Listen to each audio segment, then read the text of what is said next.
Hello, अस्सलाम वालेकुम। वालेकुम अस्सलाम।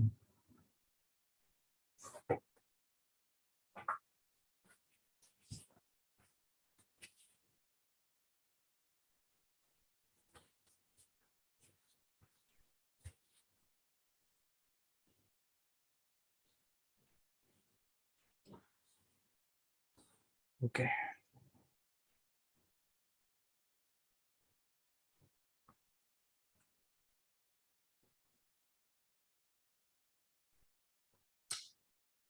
जी, 2 मिनट में स्टार्ट करते हैं।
ओके ओके, चलिए स्टार्ट करते हैं।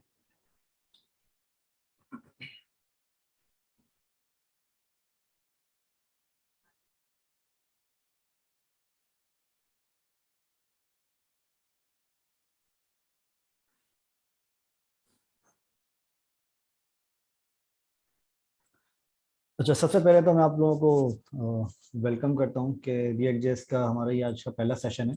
और इस सेशन के अंदर हम मोस्टली जो हमारा फोकस होगा वो रिएक्ट जेएस और जावास्क्रिप्ट के ऊपर होगा। तो आई थिंक कि आप लोग रिएक्ट जेएस और जावास्क्रिप्ट को डायरेक्टली अगर आप लोग सीख रहे हैं तो आई एम एक्सपेक्टिंग कि आप लोगों को जो है HTML CSS की जो है वो बेसिक नॉलेज एटलीस्ट होगी। तो तब जाके आप ये रिएक्ट जेएस और जावास्क्रिप्ट को आगे आप सीख रहे हैं इस कोर्स को, ठीक है। अगर आप लोगों को जावास्क्रिप्ट सॉरी अगर आप लोगों को HTML और CSS की नॉलेज नहीं है तो उसके लिए आई वुड प्रेफर कि आप लोग पहले HTML CSS और जावास्क्रिप्ट को आप लोग पहले कंप्लीट करें। एटलीस्ट आप बेसिक उसकी सीखें, फिर उसके बाद आप लोग रिएक्ट जेएस और जावास्क्रिप्ट के कोर्स को आप सही तरीके से कर सकेंगे, ठीक है। अदरवाइज ये फिर आप लोगों को समझ में नहीं आएगी और फिर आप लोग इसको जो है वो इम्प्लीमेंट नहीं कर सकेंगे। तो इसके अंदर जो मोस्टली आपका जो काम होता है वो आपका रिएक्ट जेएस जो आपका जावास्क्रिप्ट होती है वो आपकी ज़्यादातर वेब बेस्ड जो है वो आपका काम कर रहा होता है, ठीक है। अभी इसके अंदर जब से रिएक्ट नेटिव जब से लॉन्च हुआ है फ्रेमवर्क, तो उसके बाद से जो रिएक्ट जेएस का जो कॉन्सेप्ट है वो आपका रिएक्ट नेटिव के अंदर भी यूज़ हो जाता है। तो मोबाइल ऐप डेवलपमेंट के अंदर भी इसको आप यूज़ कर सकते हैं। बट रिएक्ट जेएस जो आपका बेसिकली है वो आपका प्योरली वेब बेस्ड फ्रेमवर्क है, ठीक है। और इसके ऊपर आप अपनी वेबसाइट्स या अपनी आप वेब एप्लीकेशंस वगैरह आप इसके अंदर बना सकते हैं, ठीक है। अगर आप में से किसी को अगर आप में से किसी को HTML CSS और जावा HTML CSS की नॉलेज नहीं है तो वो प्लीज़ मुझे अभी यहाँ पे बता दें, ताकि फिर मैं आप लोगों को प्रॉपर तरीके से गाइड कर दूँ। अगर आप में से ऑलरेडी लोगों को HTML CSS की नॉलेज है और रिएक्ट जेएस सीखने में इंटरेस्टेड है तो फिर आप लोग जो है वो इस कोर्स को परस्यू कर सकते हैं, ठीक है। ओके, तो आज के सेशन से हम स्टार्ट करेंगे रिएक्ट जेएस और जावास्क्रिप्ट। तो रिएक्ट जेएस और जावास्क्रिप्ट एक्चुअली क्या होती है और इसको क्यों यूज़ करते हैं, और रिएक्ट जेएस का आपका प्रॉपरली वर्क फ्लो क्या होता है और इसको कहाँ से आप किस तरीके से आप इसको यूज़ कर सकते हैं। तो वो सारी चीज़ें हम आज के सेशन के अंदर हम देखेंगे। थोड़ा सा हम एक प्रैक्टिकल एक छोटी सी एक एप्लीकेशन भी मैं आपको बताऊंगा कि किस तरीके से आप रिएक्ट जेएस के ऊपर काम करना स्टार्ट करते हैं, कैसे आप रिएक्ट जेएस के अंदर डाउनलोड करते हैं, फिर उसके अलावा आप उसको सेटअप कैसे करते हैं, फिर सेटअप के अलावा जो उसका फाइल स्ट्रक्चर वगैरह है वो भी हम आज के सेशन के अंदर हम कवर करेंगे, ठीक है। अगर आप में से किसी को कोई क्वेश्चन है, कोई कंफ्यूजन है इस सेशन के हवाले से या फिर मेरे करियर के हवाले से तो प्लीज़ मुझे बता दीजिएगा, मैं आप लोगों को प्रॉपरली गाइड कर देता हूँ। वैसे ऑलरेडी मेरे करियर के बारे में ऑलरेडी वहाँ पर वीडियोज़ वगैरह पड़ी हुई हैं और लिंक्डइन के ऊपर भी मेरी प्रोफाइल है जो कि आप लोग विजिट कर सकते हैं, ठीक है। लिंक्डइन के ऊपर आप जाएंगे तो यहाँ पर आपके पास प्रोफाइल होती है। तो यहाँ पर आप देखेंगे तो मोहम्मद उवैस के नाम से आपको यहाँ पर प्रोफाइल नज़र आ जाएगी, तो इसको आप जो है वो सर्च कर सकते हैं, ठीक है। तो यहाँ पर आप जाके आप लोगों को मेरे करियर के बारे में, मेरे एक्सपीरियंस के बारे में पता चल जाएगा।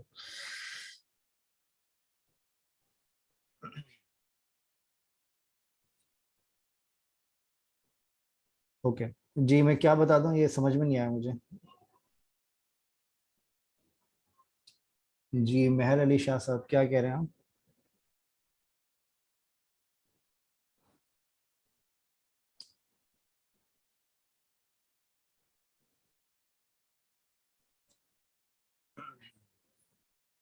ओके, चले मैं बता देता हूँ आपको। सबसे पहले तो अगर आप लोगों को नहीं पता मेरे बारे में तो मैं बता देता हूँ, मेरा नाम मोहम्मद उवैस है, ठीक है। और अ, मेरा अपना जो तकरीबन अपना प्रोफेशनल करियर एक्सपीरियंस है वो तकरीबन अराउंड 13 साल का है, ठीक है। तो तकरीबन 12-13 साल से मैं काम कर रहा हूँ इंडस्ट्री के अंदर। और आई वॉज 20 अराउंड जब मैंने अपने करियर यहाँ स्टार्ट किया था, और आईटी के अंदर जब मैंने अपना करियर स्टार्ट किया था। तो इसके अंदर सबसे पहले जो मेरी कंपनी थी उसके अंदर मैंने टैकर्स के नाम से एक कंपनी होती है यहाँ कराची में, शारा फैसल के ऊपर, उसको मैंने ज्वाइन किया था तकरीबन 12 साल पहले की बात है। फिर उसके बाद फिर मैंने करियर जो अपने स्टार्ट किया था वो as a UI UX designer मैंने करियर स्टार्ट किया था। फिर उसके बाद मैंने फ्रंट एंड डेवलपमेंट सीखी, फिर उसके बाद मैंने बैक एंड डेवलपमेंट भी सीखी है। और इसके साथ साथ अभी इस वक्त जो मैं जिन कंपनीज के साथ मैं काम कर रहा हूँ इसके अंदर सबसे पहले तो मेरा अपना मेरी अपनी प्रोडक्ट है Emails.com, ठीक है। इसके ऊपर मैं काम कर रहा हूँ। फिर उसके अलावा मैं एक कंपनी है Locofy.ai के नाम से, अगर आप जाके सर्च करेंगे तो यहाँ पे आपको मिल जाएगा। तो Locofy.ai के नाम से एक कंपनी है, इस कंपनी का मैं फाउंडिंग मेंबर भी हूँ और इस कंपनी के अंदर मैं as a senior front end developer भी काम करता हूँ, ठीक है। और इसके अलावा जो लास्टली मैंने जो है वो तकरीबन 4 साल तकरीबन मैंने यूएई के अंदर काम किया है, जिसके अंदर जो कि यहाँ पे जिसके अंदर मैंने एक तकरीबन 2 मैंने फिनटेक स्टार्टअप्स जो है वो मैंने डेवलप किए हैं, ठीक है, फ्रॉम स्क्रैच, मतलब बिल्कुल जीरो से हमने डेवलप किया है।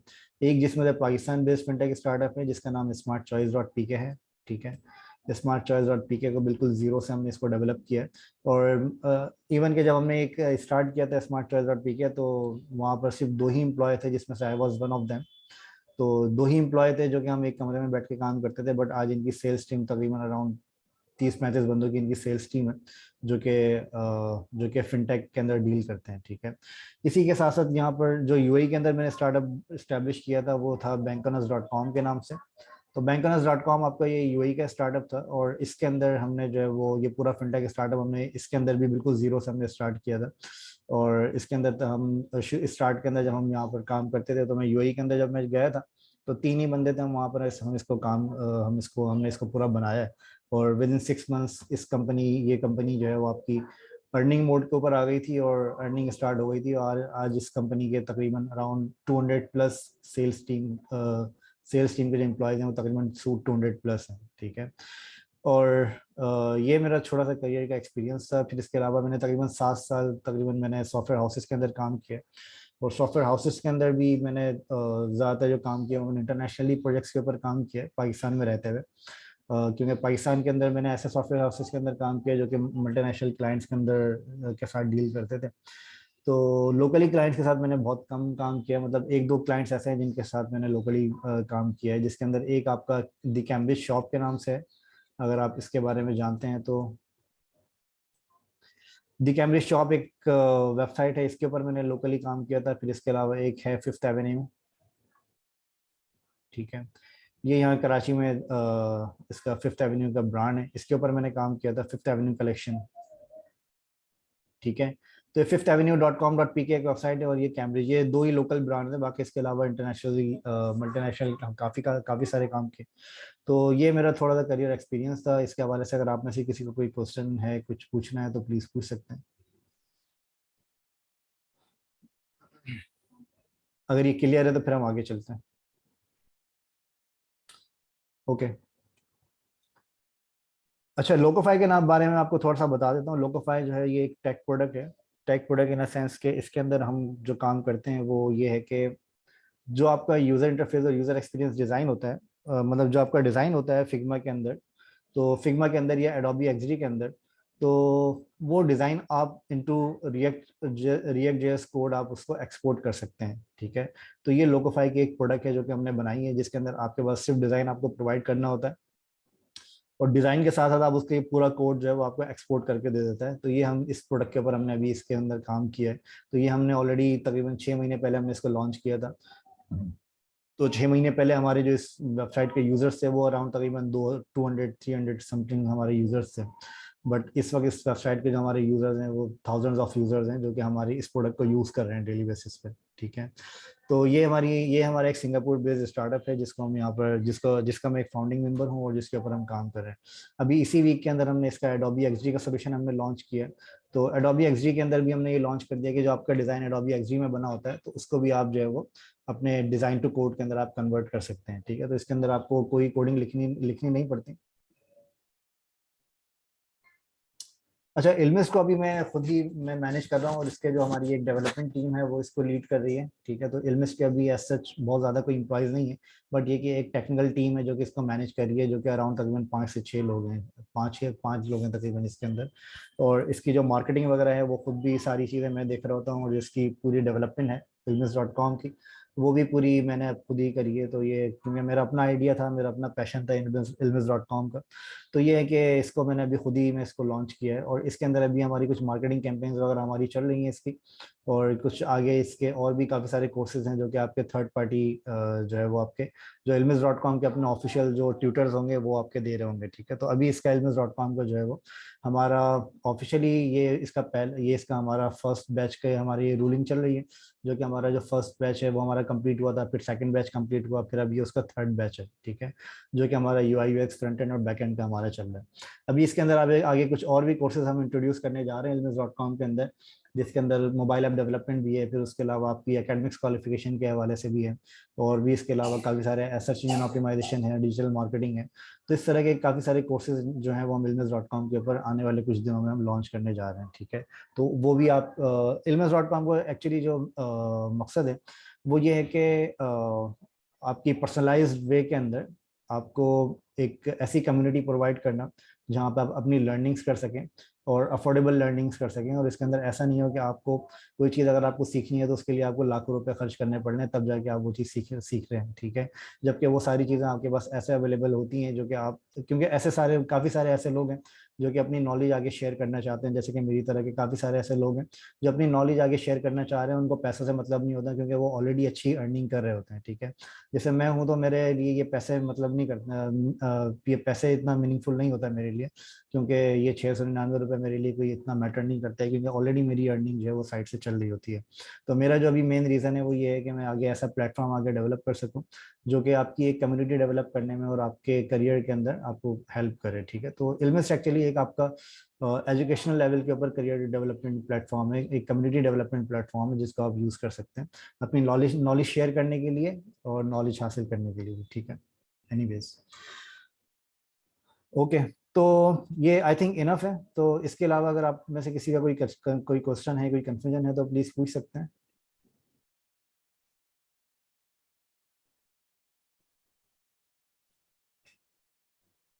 जी, all clear. Okay, thank you. अच्छा, तो ilmiz.com का मैंने आपको इंट्रोडक्शन करवा दिया है। अब मैं आपको थोड़ा सा रिएक्ट जेएस की तरफ लेके जाता हूँ कि जावास्क्रिप्ट आपको कहाँ पे यूज़ करनी होती है, जावास्क्रिप्ट और रिएक्ट जेएस हम क्यों यूज़ करते हैं जावास्क्रिप्ट के साथ। अच्छा, जावास्क्रिप्ट जो कि आपका एक वेब बेस्ड फ्रेमवर्क है जो कि आपको अपनी एडिशनल सपोर्ट आपको प्रोवाइड करता है।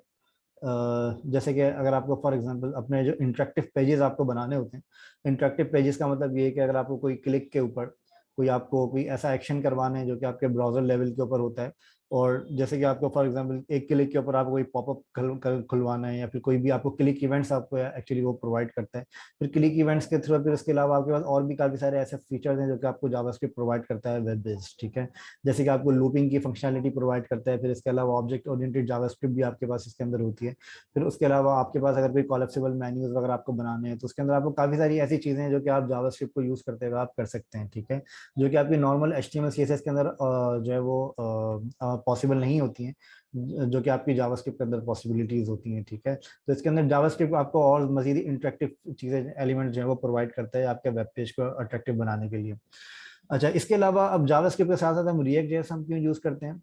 रिएक्ट जेएस आपका एक्चुअली एक सिंगल पेज एप्लीकेशन फ्रेमवर्क, एक फ्रेमवर्क है, सिंगल पेज एप्लीकेशन फ्रेमवर्क है जो कि आपको प्रोवाइड करता है जावास्क्रिप्ट बेस्ड, आपको एक फ्रेमवर्क प्रोवाइड करता है जिसके अंदर आप अपने वेब पेज का आप यूजर एक्सपीरियंस आप बहुत ज़्यादा बेटर आप बना सकते हैं रिएक्ट जेएस को यूज़ करते हुए, ठीक है। अच्छा, रिएक्ट जेएस के जो सबसे ज़्यादा जो इसका एक मेन फीचर है वो आपका है स्केलेबल एप्लीकेशंस, ठीक है। स्केलेबल एप्लीकेशंस का मतलब ये होता है कि फॉर एग्जांपल अगर आप कोई ऐसी बड़ी एप्लीकेशन के ऊपर काम कर रहे हैं और उसके अंदर आपको रीयूजेबल कंपोनेंट्स अगर आपको यूज करने हैं, मतलब रीयूजेबल आपको कोई एलिमेंट्स ऐसे हैं जो कि आपको यूज करने हैं, तो इसके लिए आपके जो है वो सिंगल पेज एप्लीकेशंस हैं वो आपकी सबसे ज़्यादा हेल्पफुल होती हैं, ठीक है। जैसे कि अगर मैं आपको एग्जांपल दूं फेसबुक की, तो फेसबुक के अंदर आप अगर यहाँ पर देखेंगे तो फेसबुक भी आपका रिएक्ट जेएस की मदद से बना हुआ है। अगर आपको नहीं पता तो मैं बता देता हूँ। तो रिएक्ट जेएस आपका जो है वो फेसबुक ने डेवलप किया है, तो फेसबुक ने आपको ये एक्चुअली ये रिएक्ट जेएस प्रोवाइड की है लाइब्रेरी, ठीक है। तो रिएक्ट नेटिव भी आपका जो है वो फेसबुक का ही प्रोवाइड किया हुआ एक फ्रेमवर्क है। अच्छा, और ये फ्रेमवर्क जो आपका ये है ये आपका जावास्क्रिप्ट बेस्ड फ्रेमवर्क है, ठीक है। अच्छा, अब जैसे कि जो मैं आपको रीयूजेबल कंपोनेंट्स की मैं बात कर रहा था, वो मैं आपको थोड़ा सा ये गाइड कर देता हूँ कि रीयूजेबल कंपोनेंट्स आपके क्या होते हैं। कि फॉर एग्जांपल आपके पास यहाँ पर ये एक फेसबुक का आपको पेज नजर आ रहा है, ठीक है। और इस पेज के अंदर आपके पास यहाँ पर आपको ये एक पोस्ट आपको यहाँ पर नजर आ रही है, ठीक है। ये एक पोस्ट आपको यहाँ पर नजर आ रही है। इस पोस्ट के अंदर अगर आप यहाँ पर देखेंगे तो आपके पास यहाँ पर इस पोस्ट के अंदर काफी सारे ऐसे जो है वो आपके पास इस पोस्ट के आपको यहाँ पर नजर आ रहे हैं अपने अलग अलग ब्लॉग्स। अब अच्छा, अब आप किसी दूसरे पेज के ऊपर जाते हैं, फॉर एग्जाम्पल मैं जाता हूँ ilmes.com के पेज के ऊपर, ठीक है। तो ये ilmes.com का पेज है, इसके ऊपर भी आपको इसी तरह के ये ब्लॉक्स आपको नजर आ रहे हैं, ठीक है। अच्छा, अब रीयूजेबल कंपोनेंट्स आपके क्या होते हैं कि आप यहाँ पर क्या, आप इसकी मदद से क्या कर सकते हैं कि आपका एक कंपोनेंट, आप इसके अंदर एक कंपोनेंट बना के आप उस कंपोनेंट को आप रीयूज कर सकते हैं।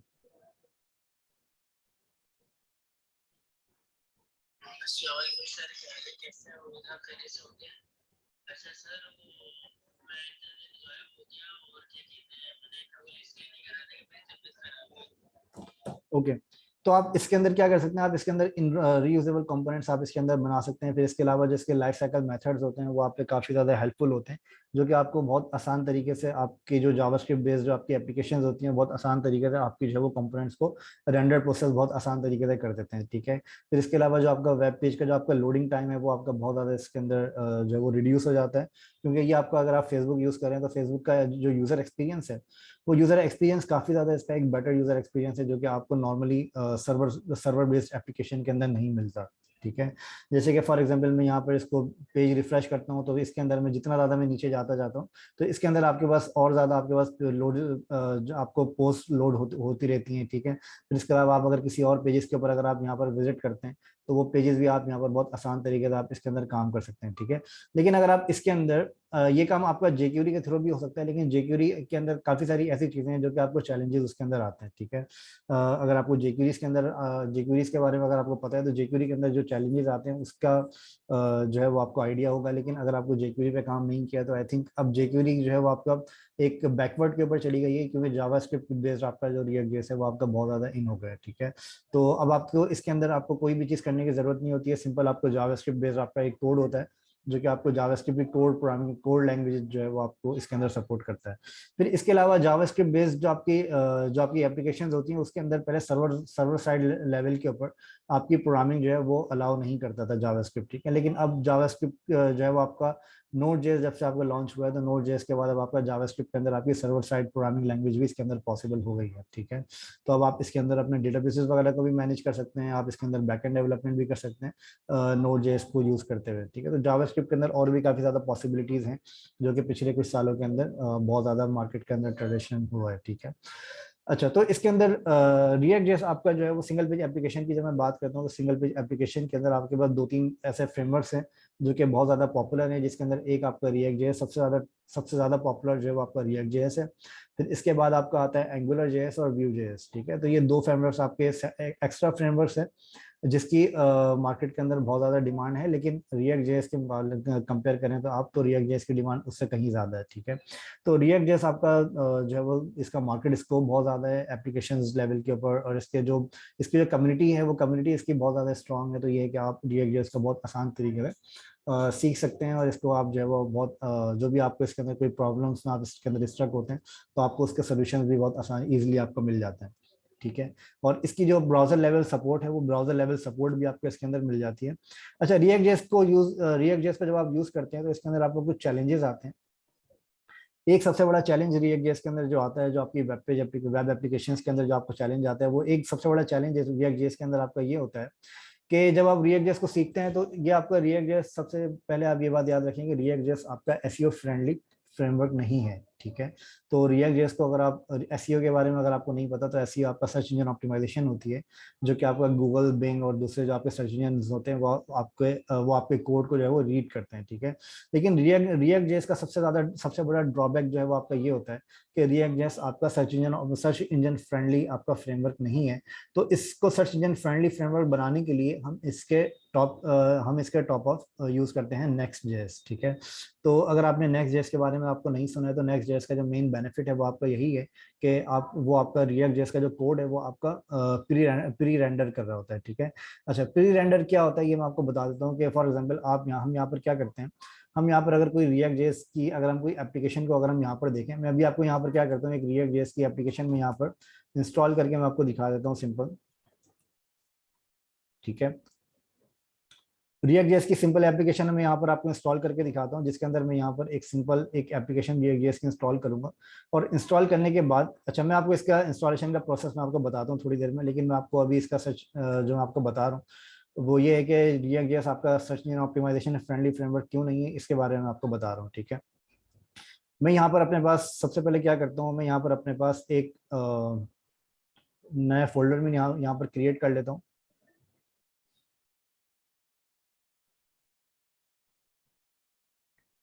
फोल्डर में यहाँ पर क्रिएट कर रहा हूँ रिएक्ट जेएस के नाम से।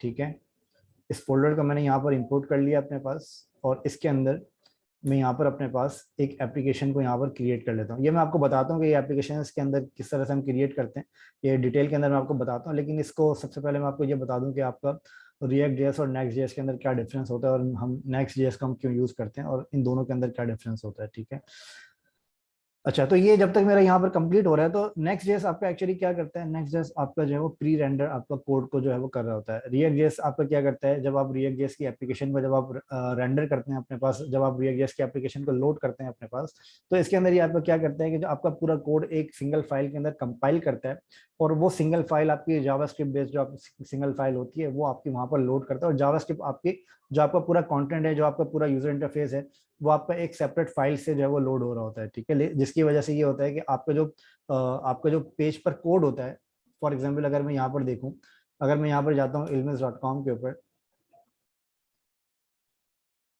ilmiz.com के ऊपर अगर मैं जाता हूँ, तो यहाँ पर अगर मैं इसका कोड यहाँ पर देखूँ, तो यहाँ पर आपको इसका ये कोड आपको पूरा नजर आ रहा है। ठीक है, अगर मैं इसको पूरा कॉपी करूँ, और कॉपी करने के बाद मैं यहाँ पर इसको पेस्ट कर देता हूँ अपने कोड को। ठीक है, तो आपको यहाँ पर इसका एक पूरा कोड आपको यहाँ पर नजर आ रहा है, जिसके अंदर आपको पूरा कंटेंट वगैरह भी आपको सब कुछ यहाँ पर नजर आएगा। ठीक है, तो ये आपका एक कंपाइल्ड कोड है।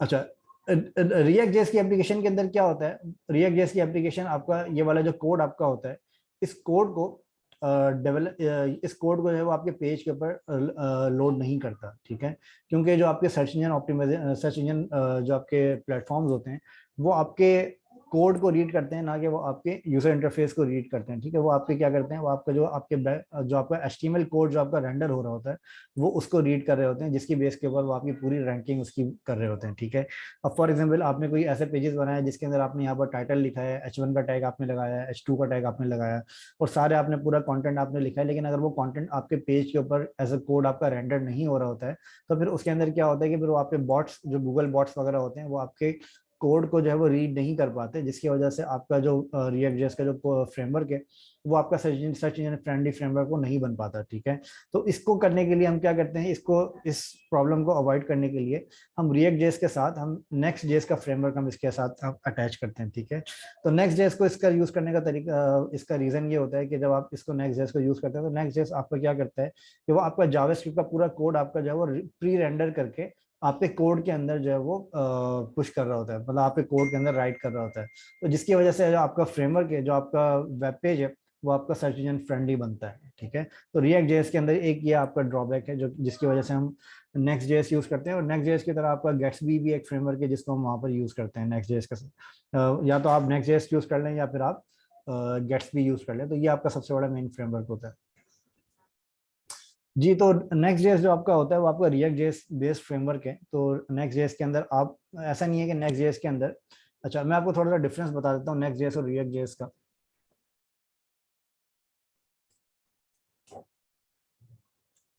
अच्छा, इसके अंदर सबसे पहले मैं ये ऐप यहाँ पर जो मैंने अभी मैंने क्लोन करी है, इसको मैं यहाँ पर स्टार्ट कर देता हूँ।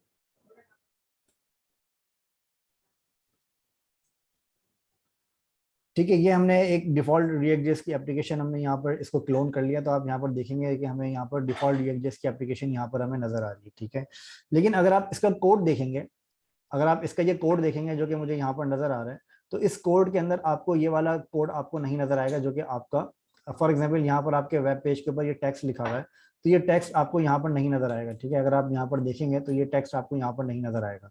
तो ये सबसे बड़ा आपका रिएक्ट जेएस का ड्रॉबैक होता है, जो कि आप जो कि जिसकी वजह से आपका ये रिएक्ट जेएस का फ्रेमवर्क है वो आपका सर्च इंजन फ्रेंडली फ्रेमवर्क ही नहीं होता है। ठीक है, अच्छा नेक्स्ट जेएस को आप नेक्स्ट जेएस और रिएक्ट जेएस के अंदर डिफरेंस क्या होता है वो मैं आपको थोड़ा सा मैं उसका टच दे देता हूँ। बाकी ये है कि हम जैसे ही हम रिएक्ट जेएस से स्टार्ट करेंगे, हम थोड़ा सा रिएक्ट जेएस की बेसिक हम कंप्लीट करेंगे, तो हम पूरा अपना जो कोर्स है वो पूरा कोर्स हम नेक्स्ट जेएस के साथ अटैच कर देंगे। तो उससे क्या होगा कि आप रिएक्ट जेएस के साथ साथ आप नेक्स्ट जेएस भी आप सीख रहे होंगे, ठीक है। तो जो हमारा पूरा कोड है वो हम नेक्स्ट जेएस के ऊपर हम लिख रहे होंगे। अच्छा, नेक्स्ट जेएस के अंदर ऐसा नहीं होता है कि नेक्स्ट जेएस जो है वो आपको पूरा ही डिफरेंट कोड स्ट्रक्चर वो आपको प्रोवाइड करता है। नेक्स्ट जेएस आपका एक स्ट्रक्चर लेवल के ऊपर जो आपकी चेंजेस होती हैं वो आपको प्रोवाइड करता है, जिसकी वजह से आपका जो कोड है वो सर्च इंजन फ्रेंडली बनता है, ठीक है। अगर आप वो स्ट्रक्चर लेवल की चेंजेस अगर आप कर लेते हैं तो आपका पूरा कोड जो है वो आपका रिएक्ट जेएस की तरह का ही होता है, उसके अंदर आपका कोई और डिफरेंस नहीं होता। लेकिन कुछ ऐसे मेन की पॉइंट्स हैं जो कि आप नेक्स्ट जेएस के अंदर आप जो है वो यूज कर रहे होते हैं, जिसकी वजह से आपका कोड जो है सर्च इंजन फ्रेंडली होता है। बाकी आपका कोड का पूरा जो लाइफ साइकिल मेथड्स वगैरह हैं वो सारे आपके सेम रहते हैं, उसके अंदर कोई आपका डिफरेंस नहीं होता है।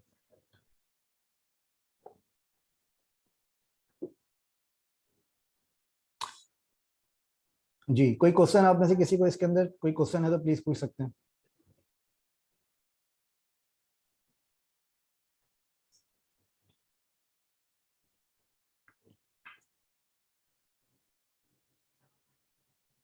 जी, आपने मुझसे पूछा रिएक्ट जेएस के अंदर नेक्स्ट जेएस भी यूज करते हैं, तो जी हाँ, नेक्स्ट रिएक्ट जेएस और नेक्स्ट जेएस आपका जो है वो नेक्स्ट जेएस जो आपका है वो रिएक्ट जेएस के ही टॉप अप बना है, तो रिएक्ट जेएस ही पूरा उसके अंदर यूज हो रहा होता है। कुछ स्ट्रक्चरल चेंजेस उसके अंदर होती हैं, वो मैं आपको बताऊंगा नेक्स्ट जब हम नेक्स्ट जेएस को स्टार्ट करेंगे। ओके। अच्छा, तो रिएक्ट जेएस की सबसे पहली एप्लीकेशन हम यहाँ पर बनाना है, मैं आपको बता दूं कि आप किस तरीके से आप बना सकते हैं। रिएक्ट जेएस की सबसे पहली एप्लीकेशन यहाँ पर बनाने के लिए आपके पास यहाँ पर होता है, जब आप रिएक्ट जेएस के डॉक्यूमेंटेशन का जब आप यहाँ पर जाते हैं डॉक्यूमेंटेशन के अंदर, तो यहाँ पर आपको रिएक्ट जेएस के अंदर रिएक्ट जेएस की जो वेबसाइट है आपकी reactjs.org, इसके अंदर जब आप जाएंगे तो यहाँ पर डॉक्स के अंदर आपको यहाँ पर नजर आएगा create a new react app, ठीक है। यहाँ पर आपको पूरी रिएक्ट जेएस की डॉक्यूमेंटेशन आपको यहाँ पर नजर आ जाएगी कि रिएक्ट जेएस किस तरह से काम करता है और क्या इसके अंदर किस तरह की आपकी बेस्ट प्रैक्टिसेस वगैरह आपको यूज करनी चाहिए, ठीक है। अच्छा, रिएक्ट जेएस की सबसे पहली एप्लीकेशन बनाने के लिए आपके पास दो तरीके होते हैं।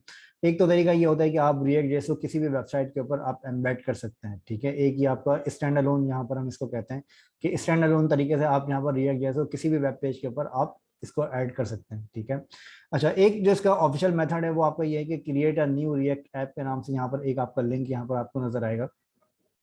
रिएक्ट जैसी एप्लीकेशन बनाने के लिए ये आपका रिकमेंडेड मेथड होता है, ठीक है, जिसको हम यूज करेंगे आने वाले दिनों में। मतलब जो भी हम आने वाले दिनों में जो हम काम कर रहे होंगे वो हम इसी की बेसिस के ऊपर हम कर रहे होंगे, ठीक है। अच्छा, एनपीएक्स क्रिएट रिएक्ट ऐप और माई ऐप, ये आपका एक रिएक्ट जेएस का आपको क्रिएट करने की आपको एक कमांड है जो कि आपको यूज करनी होती है।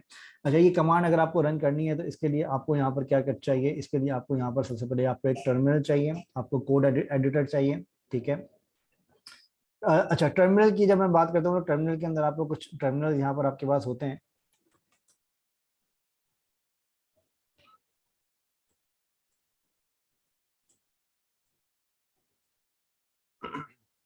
अच्छा, टर्मिनल की जब मैं बात करता हूँ तो यहाँ पर आपके पास कुछ नोट जैसे कुछ टर्मिनल्स आपके पास यहाँ पर होते हैं जिनको आप यूज कर सकते हैं, ठीक है।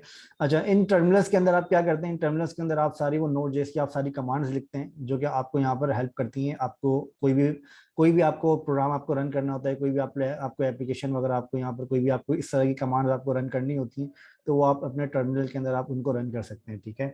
अच्छा, इनको सबसे पहले मैं यहाँ पर क्या करता हूँ, मेरे पास यहाँ पर एक टर्मिनल यहाँ पर मेरे पास सेटअप हुआ हुआ है। तो जब आप ये वीएस कोड को जब आप यहाँ पर डाउनलोड करेंगे तो हम यहाँ पर अपना जो कोड एडिटर है उसके अंदर हम यहाँ पर वीएस कोड यूज कर रहे हैं। तो वीएस कोड के अंदर हम यहाँ पर क्या करते हैं, हम यहाँ पर सिंपल मैंने यहाँ पर एक कमांड लिखता हूँ, npx क्रिएट रिएक्ट ऐप, और माई ऐप जो है ये आपका नाम होता है, जो भी आप एप्लीकेशन आप बना रहे हैं, आपकी एप्लीकेशन का जो भी नाम है वो आप यहाँ पर अपना इंटर करते हैं। अच्छा, नाम जब आप यहाँ पर रखते हैं तो आप जस्ट ये मेक श्योर करें कि इसके अंदर नाम के अंदर आपके पास कोई स्पेशल कैरेक्टर नहीं होना चाहिए और इसके अंदर आपके पास कोई स्पेसेस नहीं होना चाहिए, ठीक है। तो नाम आप इस तरीके से आप यहाँ पर अपना क्रिएट कर सकते हैं।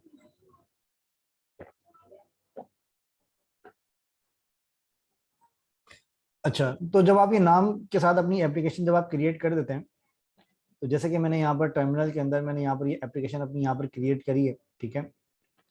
अच्छा, इसको मैं दोबारा से डिलीट करके दोबारा आपको क्रिएट करके दिखा देता हूँ, ठीक है। इसके अंदर मैं यहाँ पर क्या करता हूँ कि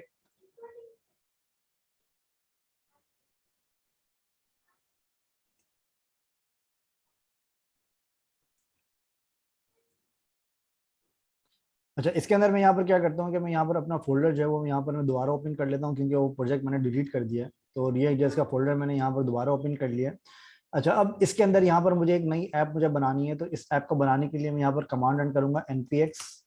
अच्छा, एक बात ध्यान में रखिएगा, आपको नोड जेएस इसके अंदर इंस्टॉल करना पड़ेगा। अगर आपके पास सिस्टम के अंदर नोड जेएस इंस्टॉल नहीं है तो आप नोड जेएस को प्लीज इंस्टॉल कर लीजिएगा, ठीक है। नोड जेएस इंस्टॉल करने के लिए आप सिंपल जाएंगे नोड जेएस के ऊपर और आप यहाँ पर डाउनलोड कर लेंगे, ठीक है। तो जो आपका रिकमेंडेड फॉर मोस्ट यूजर्स हैं, तो इसको आप डाउनलोड कर लेंगे और डाउनलोड करने के बाद आप इसको इंस्टॉल करेंगे तो आपका नोड जेएस जो है वो इंस्टॉल हो जाता है, ठीक है। अच्छा, नोड जेएस इंस्टॉल करने के बाद जो आपका टर्मिनल है वो आप इसको एक दफ़ा रिस्टार्ट कर दीजिएगा ताकि आपका नोड जेएस इसके अंदर रिफ्रेश हो जाए। अच्छा, जब नोड जेएस आप इंस्टॉल कर लेंगे तो आप यहाँ पर कमांड रन करेंगे रिएक्ट जेएस की, जो क्रिएट रिएक्ट ऐप की जो आपकी कमांड होती है, ठीक है। जैसे कि मेरे पास यहाँ पर कमांड है npx क्रिएट रिएक्ट ऐप, ठीक है। ये कमांड मैं यहाँ पर रन करता हूँ npx। इसको मैं थोड़ा सा जूम कर लेता हूँ ताकि आपको सही से नजर आ जाए। क्रिएट रिएक्ट ऐप, और मेरी ऐप का नाम है फॉर एग्जांपल फर्स्ट सेशन, ठीक है। तो फर्स्ट सेशन के नाम से मैं यहाँ पर अपनी मैंने एक एक ऐप मैंने यहाँ पर रिएक्ट जेएस की अपनी यहाँ पर क्रिएट करी है। अच्छा, अब जब आप इस ऐप की जब आप यहाँ पर बात करते हैं तो इसका मैं थोड़ा सा आपको इसके डायरेक्टरी स्ट्रक्चर वगैरह के बारे में बता देता हूँ कि इसका डायरेक्टरी स्ट्रक्चर क्या होता है रिएक्ट जेएस का, और फिर इसके बाद हम आगे किस तरीके से हम इसके ऊपर काम करेंगे, ठीक है। और क्या क्या चीज़ें हमारे इसके अंदर मैं आपको आगे आने वाले दिनों के अंदर मैं बताऊंगा, उसका भी मैं आपको थोड़ा सा आइडिया दे देता हूँ।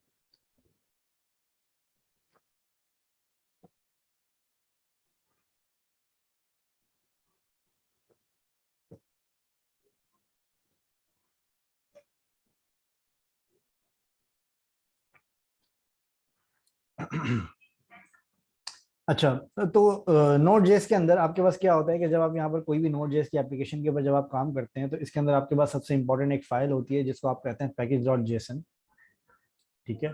तो पैकेज डॉट जेसन जो आपकी फाइल होती है ये आपका क्या करता है, जो नोड जेएस आपका है, नोड जेएस आपका जो होता है ये आपको प्रोवाइड करता है एक एनपीएम, ठीक है। तो एनपीएम आपका एक पैकेज मैनेजर आपका होता है जो कि आप जिसके अंदर आप क्या करते हैं, जो भी आपकी डिपेंडेंसीज होती हैं वो आप यहाँ पर मैनेज करते हैं अपने पैकेज डॉट जेसन के अंदर, ठीक है। तो package dash log dot JSON आपके पास एक फाइल होती है जो कि इसका कैशेड वर्जन होता है। तो आप तो आप कभी भी package dash log dot JSON को आप एडिट नहीं करते हैं, आप हमेशा पैकेज डॉट जेसन को आप एडिट करते हैं, ठीक है। अच्छा, पैकेज डॉट जेसन के अंदर आपके पास यहाँ पर क्या होती है, सबसे पहले मैं आपको पैकेज डॉट जेसन के बारे में बता देता हूँ। अच्छा, रिएक्ट जेएस के अंदर आपके पास यहाँ पर कुछ डायरेक्टरीज होती हैं। जब आप रिएक्ट जेएस की नई एप्लीकेशन क्रिएट करते हैं तो एक सबसे पहले आपके पास यहाँ पर डायरेक्टरी होती है पब्लिक के नाम से, ठीक है। फिर उसके बाद आपके पास एक डायरेक्टरी होती है एसआरसी के नाम से। तो पब्लिक के अंदर आपके पास यहाँ पर जो फाइल्स होती हैं उसके अंदर आपके पास यहाँ पर इसकी जो इमेजेस वगैरह हैं वो हमारी हमारी यहाँ पर ऐड हुई हुई होती हैं, ठीक है। और इसके साथ साथ जो यहाँ पर हमारे पास जब एसआरसी की डायरेक्टरी होती है तो इसके अंदर हमारे पास सारी वो जावास्क्रिप्ट की फाइल्स होती हैं जो कि हमें